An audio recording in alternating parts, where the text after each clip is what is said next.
Hello students. So I guess आपका paper अच्छा हुआ होगा इंग्लिश का। तो हम आगे बढ़ते हैं अपने सीरीज में मैग्नेटिक इफेक्ट ऑफ करंट। आज हम इसमें देखेंगे थियरी पार्ट, थोड़ा सा जल्दी ले चलूंगा। और एक चीज़ और, आप एक कॉपी पेन लेके बैठो, साइड में ही आप इसको देखते चले जाओ, क्योंकि लेट सपोज मैं इसे हाफ एन आवर में अगर आप कवर करते हो तो आपका बहुत टाइम बचेगा, क्योंकि आपका एग्ज़ाम के बीच में फेस्टिवल भी है।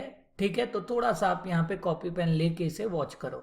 तो आज हम जो टॉपिक कवर करेंगे वो है मैग्नेटिक इफेक्ट ऑफ करंट, ऑस्टर्ड experiment, Ampere swimming rule, Maxwell's cork screw rule, right hand thumb rule, Biot Savart law, magnetic field due to infinite long straight current carrying conductor, magnetic field due to circular loop carrying conductor. देखो ये 7 topic बहुत important है और 8th topic भी बहुत important है। Important topics के लिए आपको इससे पहले वाला जो वीडियो है that is most important topic का, वो आप देखो इसी चैनल में प्लेलिस्ट में। तो मैंने जो प्लेलिस्ट बनाया उसमें कंप्लीट 12th की सारी चीज़ें मैं विद इन बिफोर एग्जामिनेशन में इसमें 100%, क्योंकि एक्चुअली मैं थोड़ा सा लेट स्टार्ट किया हूँ, फेब में चैनल स्टार्ट किया हूँ, इसलिए थोड़ा टाइम लग रहा है। But for sure I will try to put all my effort, to put all my chapters, whatever explanation is required, whatever instruction is required before the examination। तो subscribe करो इस चैनल को ताकि आपको बहुत ईजिली अपडेट्स मिलते रहे, आपको बार बार सर्च नहीं करना पड़े। तो पहला टॉपिक देखो, मैग्नेटिक इफेक्ट ऑफ करंट। इसमें देखो सबसे पहले तो ऑस्टर्ड सबसे पहले साइंटिस्ट थे जिन्होंने ये निकाला था कि यस, करंट कैरिंग कंडक्टर भी मैग्नेटिक फील्ड प्रोड्यूस करता है। कैसे पता चला? तो हमेशा याद रखना कि एक मैग्नेट को दूसरा मैग्नेट ही इंटरेक्ट कर सकता है, यानी कि उसे अट्रैक्ट या रिपल्स कर सकता है। अब कहीं भी आपको मैग्नेटिक फील्ड अगर पता करना है तो आप क्या करो, एक मैग्नेटिक निडल लो और उस एरिया में ले जाओ। अगर आपको वहां पर हल्का भी डिफ्लेक्शन शो करता है मैग्नेटिक निडल में, इसका मतलब 100% वहां पर मैग्नेटिक फील्ड है। तो ऑस्टर्ड ने भी यही किया। ऑस्टर्ड ने करंट कैरिंग कंडक्टर ले लिया और जब निडल उसके पास लाया तो उन्होंने देखा कि there was a deflection in the needle. अच्छा, इसमें इन्होंने कई जैसे 2 टाइप के एक्सपेरिमेंट किए। पहले इन्होंने, आप देखो पहला जो यहाँ पे पॉजिटिव है फिगर में, ये नेगेटिव, यानी करंट का डायरेक्शन ये लिया, और अगले में करंट का डायरेक्शन ये लिया, यानी कि 2 अलग अलग डायरेक्शन में इन्होंने चेक किया कि डिफ्लेक्शन तो शो हो रहा है, वो तो ऑलरेडी पता चल गया मैग्नेटिक फील्ड है, बट डायरेक्शन क्या है उसके लिए इन्होंने क्या किया, उसके लिए इन्होंने यहाँ पर देखो क्लियरली बताने की कोशिश किया है कि how it will be oriented. ठीक है, तो एनीवेज आप यहाँ पे नोट कर सकते हो, जनरली यहाँ पर मैग्नेटिक में कहीं भी आपको एंटी क्लॉकवाइज करंट मिलता है, that refers to north pole, और कहीं भी क्लॉकवाइज करंट मिलता है तो that refers to south pole. यहाँ पर देखो कैसे आप डिटरमाइन कर सकते हो मैग्नेटिक फील्ड को। तो there are 3 to 4 ways to determine. पहला वे है एम्पियर स्विम रूल। देखो ये स्विमर है, स्विमर इधर की तरफ फ्लो कर रहा है, इसका मतलब इधर की तरफ उनकी फ्लो ऑफ करंट है। ठीक है, यानी ये जो स्विमर है डायरेक्शन ऑफ करंट को डिनोट कर रहा है, साउथ टू नॉर्थ। ठीक है, और जब हमने साउथ टू नॉर्थ फेसिंग का मैग्नेटिक नीडल नीचे रखा, ठीक है, कि इस तरीके से रखा कि करंट का डायरेक्शन आप देखो पैर से हेड की तरफ, समझ में आ रहा है? तो उसमें क्या हमें मिला, उसमें हमारे पास ये मिला कि जो हमारा नॉर्थ पोल है वो लेफ्ट हैंड की तरफ जाएगा। ठीक है, दैट इज टुवर्ड्स वेस्ट जाएगा। अच्छा, नेक्स्ट तरीका होता है मैक्सवेल कॉर्क स्क्रू रूल। आप सभी को पता है कि स्क्रू रूल को स्क्रू को आप एक पर्टिकुलर डायरेक्शन में घुमाओ तो अंदर जाता है, एक पर्टिकुलर डायरेक्शन में घुमाओ तो बाहर जाता है। तो सेम तरीका देखो, आपको अगर कोई स्क्रू को घुमाना है, ठीक है, तो अगर आपको अंदर की तरफ भेजना है स्क्रू को, तो आप उसे किस डायरेक्शन में फ्लो कराते हो, किस डायरेक्शन में उसे घुमाते हो?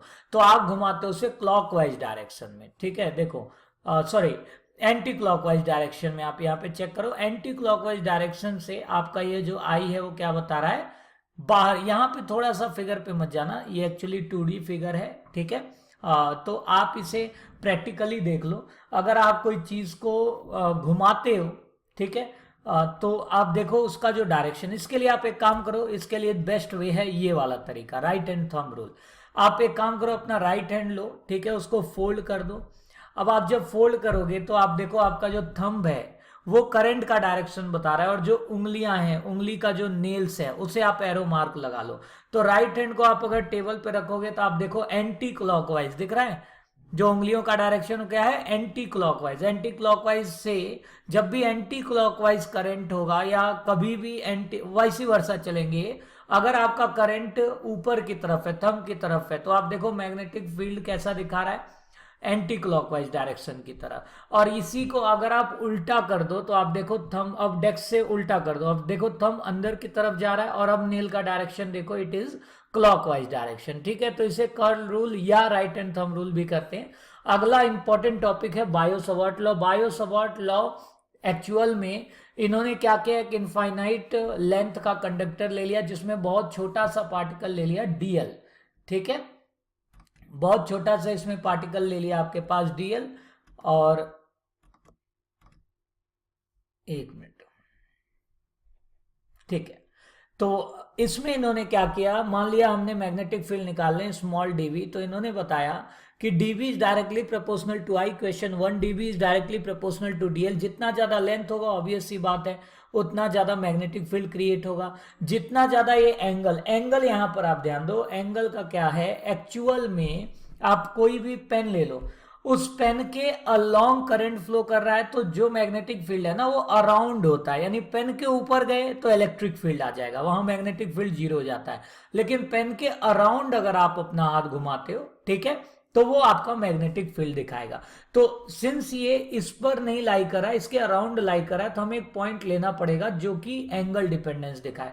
तो ये देखा गया कि 90 पे सबसे ज्यादा पाया गया मैग्नेटिक फील्ड, और 90 पे आपको पता है साइन थीटा की वैल्यू सबसे ज्यादा होती है और 0 पे सबसे कम होती है। अगला फोर्थ इक्वेशन इन्होंने लिया, DB is inversely proportional to R square. चारों को आप कंबाइन करो, देखो DB is directly proportional to IDL sine theta by are square, implies that DB is equal to mu naught by 4 pi IDL sine theta by are square. अच्छा, Biot Savart law in vector, देखो Coulomb's law in vector form, वैसे ही bio Savart law को भी vector form में पूछ लेता है। आप इसे लिख लो, म्यू नॉट की वैल्यू मालूम होनी चाहिए 4 pi into 10 to the power -7 weber metre inverse ampere inverse, इसका डायमेंशन भी आप लिख लो। अगला देखो डायरेक्शन की बात, तो डीबी का डायरेक्शन उसी डायरेक्शन में होगा जिधर डीएल क्रॉस आर का डायरेक्शन होगा, और डीएल क्रॉस आर देखो क्रॉस प्रोडक्ट पता है ना, आई क्रॉस जे करोगे तो अगला डायरेक्शन दैट इज के आ जाता है। डॉट में आई डॉट आई पे चलता है सारी चीजें, लेकिन यहां पर क्रॉस का मतलब अगर आई और जे, यानी एक चीज आई पर है, मान लिया डीएल आई पे है, आर जे पर है, तो रिजल्ट कहां जाएगा, तो आई क्रॉस जे गिव यू के, तो आपका वहां पे पहुंच जाएगा रिजल्ट। और एक चीज और, अगर कहीं क्रॉस लिखा है, क्रॉस का मतलब है कि एंटर कर रहा है मैग्नेटिक फील्ड, अंदर की तरफ है, ठीक है, आपके पेज के और या आपका जो भी सेटअप है। और अगर डॉट लिख रहा है इसका मतलब इमर्जिंग है। क्लियर हो रहा है। अगला देखो, करंट एलिमेंट जो यहां पर है दिख ही रहा है आपको, वो वेक्टर क्वांटिटी है जिसका मैग्नीट्यूड जो होता है वो डिपेंड करता है vector product of current and length of small element having the direction of flow of current. अगला देखो, magnetic field due to straight wire carrying current, तो इसका एक बार मैं वैसे भी डेरिवेशन पार्ट ले आऊंगा, जैसे कि कॉपी पेन वाला भी मैं जो वीडियो पोस्ट करता हूँ। यहाँ पर सिंस ये नोट बेस्ड वीडियो है तो यहाँ पर आप नोट से ही देख लो। यहाँ पर हम क्या ले लेते हैं, बी को एक सेंटर मान के, लेट सपोज यहाँ सेंटर मान के चलते हैं, और देखो ये एक डिस्टेंस हो गया, ये एक डिस्टेंस हो गया, सेंटर से ही हमने एक एंगल ले लिया φ1, एक एंगल ले लिया φ2, और एक छोटा एंगल ले लिया आप देखो फाई। अब ये वाला आप ट्रायंगल देखो, इस ट्रायंगल में आपको क्या करना है, आपका पहले सिंपल फॉर्मूला लिख लो, dB equal to mu naught by 4 pi I dl sine theta by are square. अब यहां पर हमें क्या क्या चाहिए, यहां पे आर की वैल्यू चाहिए, ठीक है, और डीएल की वैल्यू चाहिए। तो आर की वैल्यू निकालने के लिए इन्होंने इस ट्रायंगल में देखो साइन थीटा अगर आप लेते हो ये वाला, तो दिस गिव यू परपेंडिकुलर यानी ए डिवाइडेड बाई हाइपोटेन्यूस यानी आर, ठीक है। अगला अगर आप देखो आर यहां से निकाल सकते हो, तो क्योंकि ए बाई आर साइन थीटा है तो आर बाई ए, देखो आप उल्टा करो इसको, ठीक है, यहां तो साइन थीटा के टर्म में कर लिया, और अगर हम कॉस फाई के टर्म में, यहां देखो इस पॉइंट पे देखो कॉस फाई के टर्म में देखें तो this will be base by hypotenuse. Base क्या है, ए है, हाइपोटेन्यूस क्या है, आर है, ठीक है। तो यहां से r will be equal to a by cos phi. Is it clear. Next चीज आप देखो, इसी में टेन फाई निकालो, टेन फाई हो जाएगा परपेंडिकुलर बाय बेस, परपेंडिकुलर आपके पास देखो I divided by a I, a tan phi, दोनों को क्या करो आप डिफ्रेंशिएट करो, इसको डिफ्रेंशिएट करोगे तो जो आपका आई यहाँ पे बोले तो लेंथ के वो हम डिटरमाइन कर रहे हैं, तो यहाँ पर dl हो जाएगा और a sec स्क्वायर, क्योंकि टेन फाई का differentiation sec square phi d phi हो जाएगा। अब यहाँ से r की वैल्यू और dl की वैल्यू इसमें सब्स्टिट्यूट करो, देखो आपके पास ये फॉर्मूला आ जाएगा। अब आपको dv अगर निकालना है तो इंटीग्रेट कर दो, कहाँ से कहाँ तक, तो फाई 1 से फाई 2 तक। लेकिन एक चीज याद रखना, देखो ये डेरिवेशन आ गया, बट एक चीज आपको याद रखना है, एक्चुअल में जैसे जैसे हम कॉर्नर की तरफ जाते हैं वहां मैग्नेटिक फील्ड खत्म होते चला जाता है, ठीक है, कॉर्नर्स की तरफ मैग्नेटिक फील्ड खत्म होने चला जाता है। इसीलिए हम यहाँ पर एक केस भी बनाते हैं।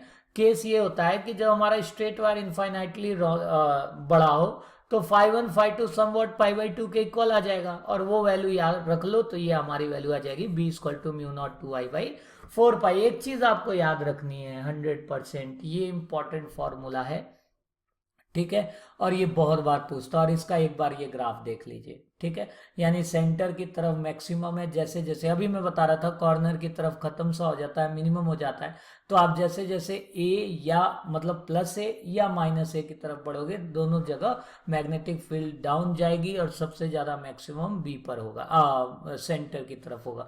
सेंटर मीन्स ये वाला पोर्शन देखो बी, ठीक है, इधर की तरफ जाओगे मैग्नेटिक फील्ड डिक्रीज होगा, इधर की तरफ आओगे तो भी मैग्नेटिक फील्ड डिक्रीज होगा, और यहाँ पर आप डायरेक्शन भी पता कर सकते हो, ठीक है। अगला हमारा magnetic field due to circular loop, इसे स्टार मार्क लगा लो, इलेक्ट्रोस्टैट में भी ये बहुत इंपॉर्टेंट है और मैग्नेटिज्म में भी बहुत इंपॉर्टेंट है। फिगर आपको क्लियर ही होगा, अगर आपको इसको और डिटेल चाहिए तो आप इलेक्ट्रोस्टैट वाला वीडियो देख लो, वहां मैंने एक्सप्लेन किया है। तो यहाँ पर सेम चीजें हैं, आपके पास एक करंट कैरिंग लूप है, इसमें आपने छोटा एलिमेंट ले लिया डीएल, सिंस इसको अगर हम ऐसे काटते हैं तो ये सिमेट्रिकल है, तो इसका जो आधा वाला हिस्सा है this will be automatically cancel. आप देखो डी फाई, ये वाला जो कंपोनेंट दिख रहा है ना परपेंडिकुलर वाले, ये कैंसिल हो जाते हैं, ये चीज आपको याद रखनी है। अब यहाँ देखो ये 90 डिग्री हो गया हमारे पास, ये ट्रायंगल बन गया फाई, इस डिस्टेंस को मान लिया x और इस डिस्टेंस को मान लिया r। अब यहाँ से एक मैग्नेटिक फील्ड का डायरेक्शन होगा, यहाँ से एक मैग्नेटिक फील्ड का डायरेक्शन होगा, और दोनों एंगल पे हैं, तो दोनों का अगर हम कंपोनेंट निकालें तो ये cos फाई कंपोनेंट हो जाएगा और ये sin फाई कंपोनेंट हो जाएगा। अब dv cos फाई देखो दो वेक्टर अपोजिट डायरेक्शन में है और दोनों की वैल्यू भी सेम है, तो कैंसिल हो जाएगा, बीच में आपके पास सिर्फ बचेगा dv sin फाई, यानी नेट आ जाएगा दोनों के एडिशन को। इस तरीके से आप dv की वैल्यू लिख सकते हो mu naught by 4 pi I dl sine theta by are square, ठीक है। और dv की वैल्यू जब आप b के उसमें रखोगे तो यहां पर dv की जगह आपको लेना है dv sin फाई, तो dv तो यहां से ले लिया, नीचे आपने लिख लिया sin फाई, इंटीग्रेट कर दिए, और आपको पता है dl का इंटीग्रेशन 2 पाई r होता है, और sin फाई की जो वैल्यू होगी इस ट्रायंगल में देखो sin फाई की वैल्यू होगी परपेंडिकुलर यानी a divided by hypotenuse, hypotenuse को आप निकाल सकते हो पाइथागोरस थ्योरम से, root of x square plus a square. तो इसको आप सॉल्व करोगे तो आप देखो आपके पास ये वैल्यू आ जाएगी B naught I a square divided by 2 root of 3/2 a square plus x square, ठीक है। अगला स्पेशल केस इसमें बहुत ज्यादा पूछा जाता है, अभी बताया मैं इंपॉर्टेंट है तो केसेस भी इसमें बनते हैं। एक चीज आपको याद रखना है, कोई भी ऐसे टर्म में हमेशा जो मैग्नेटिक फील्ड होगा वो सेंटर की तरफ ज्यादा होता है और साइडों में कम हो जाता है, ठीक है।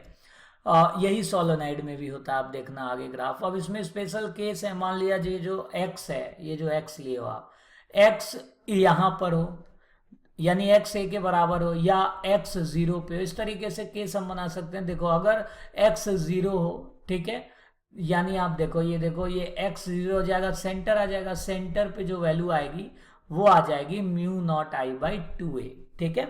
और अगर ये x बहुत बड़ा है a से तो आप a को नेग्लेक्ट कर सकते हो और आपके पास वैल्यू आ जाएगी mu naught I a square divided by 2x cube, ठीक है।